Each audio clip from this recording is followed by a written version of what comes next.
Mohan,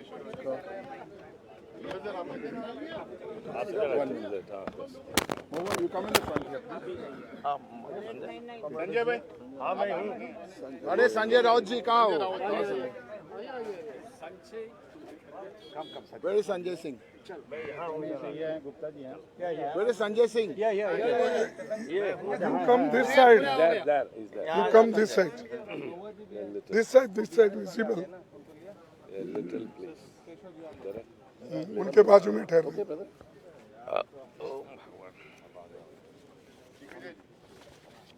All ready? Ready, sir. I'll start. I'll anchor. Just one second, sir. Today we have a press conference of all the India partnership parties. All.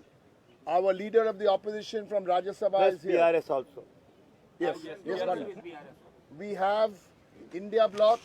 Along with the India Bloc, we are very happy to welcome today our friends in Rajya Sabha, Mr. Keshav Rao of the BRS. Our leader of the opposition is here. Thank you to the media, Kharge ji. We thank you to the media for giving him multiple microphones to speak, because in Rajya Sabha his mic was switched off again today. Let me quickly introduce you to everybody. Just 1 minute. We have Siva here from DMK, Mr. Hegde from JDU. Starting from that side, we have Sanjay Raut of Shiv Sena. Mr. Venugopal is there. Manoj Jha from RJD. Sanjay Singh from Aam Aadmi Party. As I said, as part of the India Plus, BRS Keshav Rao ji is very senior. Professor Ram Gopal Yadav from Samajwadi Party. Mohwa Maji from Jharkhand Mukti Morcha. Comrade Imran from CPIM, Ilamaram. We have senior leaders like Mr. K.C. Venugopal, Mr. Chidambaram. Everybody is here. And Mr. Hegde from the Janata Dal United. And Nasir is here. Everybody is here. Over to Mr. Kharge. आप सभी को मेरा नमस्कार. आज हम press conference इसलिए कर रहे हैं कि राज्यसभा में सरकार हमको बोलने नहीं दे रही. रूल 267 के तहत हम लगातार 11 दिन से ये मणिपुर का विषय उठा रहे हैं. और मणिपुर ये सब्जेक्ट या किसी छोटी मोटी घटना नहीं है. ये तो देश का बहुत बड़ा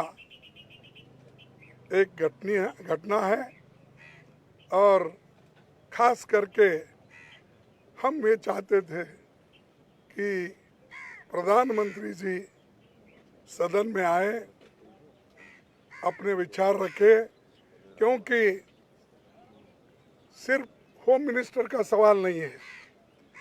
और जो चीज़ें प्रधानमंत्री के अधीन होते हैं, जो सूचनाएं उनको मिलती है, वो सारी सूचना होम मिनिस्टर को नहीं मिल सकता. उसमें लिमिटेशन है. लेकिन यहाँ पर सदन में प्रधानमंत्री आकर बात करने के लिए तैयार नहीं है. वो इलेक्शन प्रचार में है. राजस्थान जा रहे हैं, मध्य प्रदेश जा रहे हैं, छत्तीसगढ़ जा रहे हैं और आज पूना में है.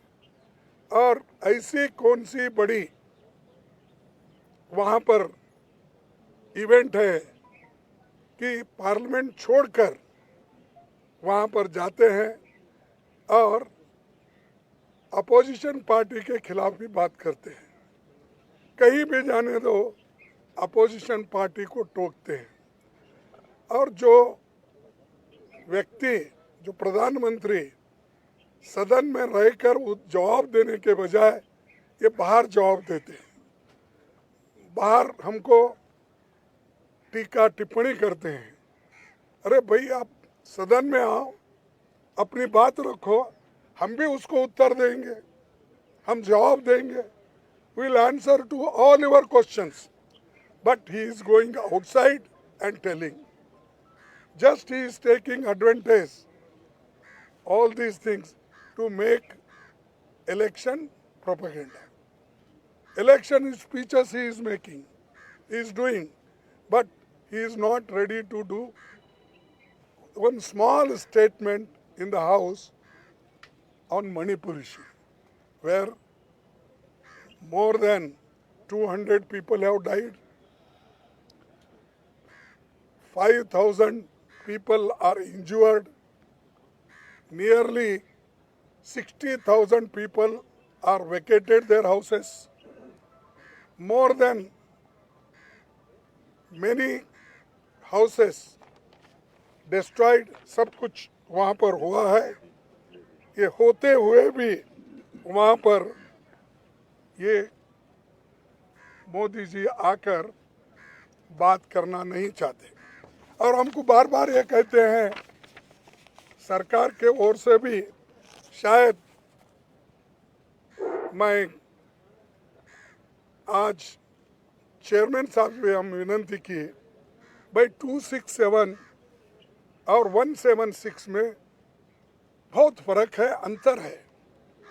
176 में 2-2.5 घंटे की चर्चा हो सकती है, लेकिन 267 में लंबी चर्चा हो सकती है, हर एक पार्टी के लोग बात कर सकते हैं और 2.5 घंटे अगर पार्लियामेंट में आप समय तय किए तो एक एक पार्टी जो मेजर पार्टी है उसको 15 मिनट मिलेगा, बाकी के लोगों को 10 मिनट मिलेगा और जो छोटी पार्टियां एक या 2 मिनट मिलेगी।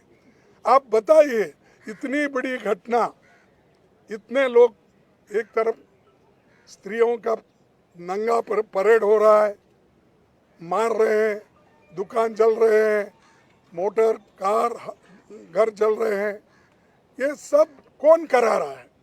और वो कहते हैं कि अपने होम मिनिस्टर 3 दिन वहाँ थे।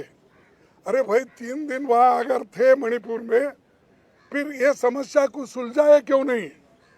अभी बढ़ रहा है क्यों? ये हमारा उनको पूछना है और उसका उत्तर क्या मिलता हमको वो भी देखना है। तो इसलिए दोस्तों, हमेशा मीडिया में ये कन्फ्यूजन कर रहे हैं कि वो तो चर्चा के लिए तैयार है लेकिन अपोजिशन पार्टी तैयार नहीं है। अरे अपोजिशन पार्टी तो तैयार है, इसलिए 11 दिन से हम सतत कोशिश कर रहे हैं। पहली बार 65 लोग एमपीज 267 पे नोटिस दिए, इससे बढ़ के क्या होना है? इतिहास में इतना बड़े संख्या में जो नोटिस दिए हैं, मैं समझता हूँ ये पहली बार है। In spite of that they are not worried, क्योंकि उनके पास मेजॉरिटी है, बुलडोजर लगा रहे हैं और हमेशा यही बात करते हैं कि देश आगे बढ़ रहा है, लेकिन इसको पीछे ढकलने वाले वही लोग हैं।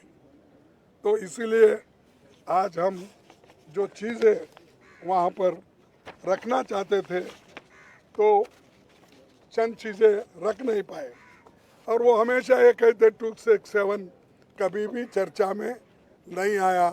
सदन में वो चेयरमैन साहब को भी वही बताया गया उन्होंने, लेकिन हमारे पास आंकड़े हैं। 267 में 7 बार 7 ओकेजन्स उन्होंने इस सदन में क्वेश्चन आवर बाकी के सभी बिजनेस स्टॉप करके 7 बार समय दिया गया है। उसी तरह क्वेश्चन आवर स्टॉप करके 10 ओकेजन पे उन्होंने इस पे चर्चा, ऐसे विषय पे 267 पे चर्चा करने के लिए समय दिया गया है। और हमारी गवर्नमेंट जब थी उस वक्त के भी बहुत है, ये तो आने के बाद डेमोक्रेसी में इनका कम विश्वास है और बात करने में इनका ज़्यादा विश्वास है।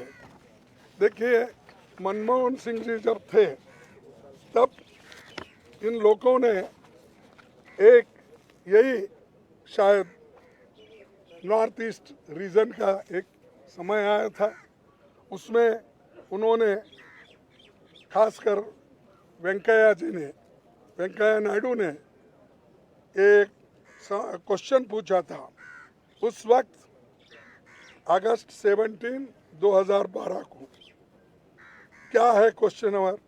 Question hour was suspended by the chairman to take up the discussion on the topic of attacks on migrants from the northeastern region in different parts of the country. In the light of the request made by the members, ये वेंकैया नायडू एक उठाए थे सवाल, तो सभी question suspend करो, business suspend करो, इसको इम्पोर्टेंस देकर आप चर्चा शुरू करो। तब डॉक्टर मनमोहन सिंह जी उस चर्चा में पार्टिसिपेट किए और उन्होंने उत्तर दिया। ऐसे कई उदाहरण मेरे पास है, समय नहीं है और आपको भी उतना समय नहीं है जिसको ग्रहण कर। इतने हमने जो प्रेसिडेंट हैं या पीछे के जो नेताओं ने कहा है, वाजपेयी जी भी कहे हैं, और वाजपेयी खुद ही ये कहते थे कि क्वेश्चन और सस्पेंड करके इसको चांस देना चाहिए बोलने के लिए। और जब नेता लोग, बड़े बड़े नेता लोग, उनके नेता लोग भी इसी सवाल पे कई बार मुद्दे उठाकर तो प्रश्न, क्वेश्चन आवर और बाकी चीज़ें सस्पेंड करके लिए हैं, तो ये आज यहाँ पर हमको धमकाया जा रहा है और हमको कहा जा रहा है कि अगर आप बार बार ऐसे उठे तो आपको बड़ी शिक्षा मिलेंगी। ये कौन कर रहे हैं? चेयरमैन के मुंह से सरकार करवा रही है। सरकार अगर ये बातें नहीं करती तो नहीं होता था। और दूसरी चीज़, एक हमारे सीनियर ये राज्यसभा मेंबर श्रीमती रजनी ताई पाटिल, उसको सस्पेंड किया गया एक सेशन के लिए। अब ये दूसरा सेशन चल रहा है, फिर भी उसका रिवोक नहीं हो रहा। क्या डेमोक्रेसी है? ये तो डिक्टेटरशिप है। मैं तो ये कहूँगा कोई कुछ भी बोलने दो, ये तो हिटलरशाही है। तो इसीलिए मुझे बड़ा दुख होता है। मुझे भी थोड़ा अनुभव है, हमेशा मैं पार्लियामेंट में सुबह से शाम तक बैठने की मुझे आदत है, सुनने की आदत है, लेकिन इसको भी कभी हम नहीं भूलना चाहिए कि हम बैठते इसलिए कि विचार दूसरों के सुनने के लिए, लेकिन वहाँ पर कोई भी बात सुनने के लिए भी तैयार नहीं है। और जब हम बात करने के लिए उठते हैं, वो अपोजिशन पार्टी की बात को वो अपोज करते हैं और रूलिंग पार्टी वाले उठ के चिल्लाते हैं, नो मैं, और मेरा माइक बंद करते हैं। बोलने के लिए इजाज़त तो एक बार कहते हैं, 10 सेकंड में मेरा माइक बंद होता। कैसा होता? उससे हमसे क्या नुकसान है? मैं तो समझूंगा ये मेरा अपोजिशन पार्टी लीडर को वो एक अलग नज़र से देखते हैं। ये तो अपमान है मेरा। और अपोजिशन पार्टी के नेता को आप अपमान एक तरफ करते हो, दूसरी तरफ आप सदन में बैठ के बोलते हो कि राज्यसभा के नेता और अपोजिशन पार्टी के नेता ये सभी मेरे को बराबर है। और ये भी कहते हो प्रधानमंत्री और पूर्व प्रधानमंत्री, ये सभी लोग मेरे लिए उनको हमने प्राथमिकता देते हैं। तो कहाँ प्राथमिकता है? सही क्वेश्चन पूछे तो भी वो लोग देते नहीं। अब हाल ही में रूल्स के मुताबिक ही संजय सिंह ने सवाल उठाया था, तो वो सिर्फ वेल के अंदर आकर वो पूछ रहे थे, उनको भी सस्पेंड किया गया है। तो ऐसी चीज़ें आज सरकार कर रही है और इसका मुकाबला हम करते रहेंगे। इंडिया पार्टी डरने वाली नहीं है। डर के भाग जाने के लिए इंडिया पार्टी नहीं बनी। मुकाबला इनका करेंगे, इनको हराएंगे 2024 में।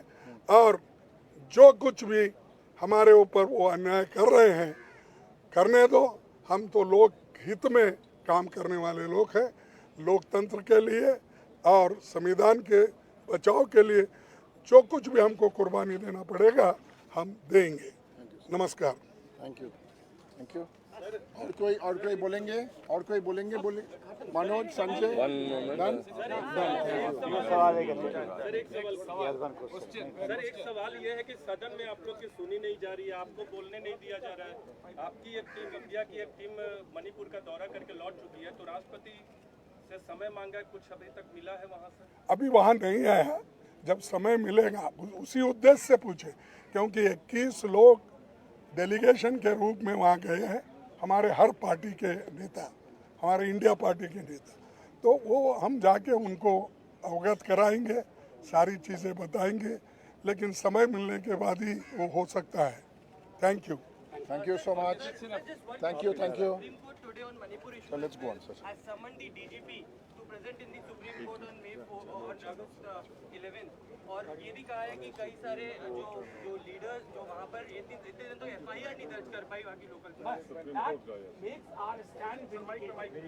वो हमारी जो बात हमने कही है, सर्वोच्च न्यायालय में जो ऑब्जर्वेशन आए हैं, सर्वोच्च न्यायालय के ऑब्जर्वेशन कल के और आज के इस बात की तस्दीक करते हैं कि विपक्ष, इंडिया टीम, BRS जैसे जितने दल हैं, उन्होंने जो कहा 267 के तहत वो सच था। वही बात हमारे LOP ने आपके समक्ष कहा। सर्वोच्च न्यायालय जिंदाबाद।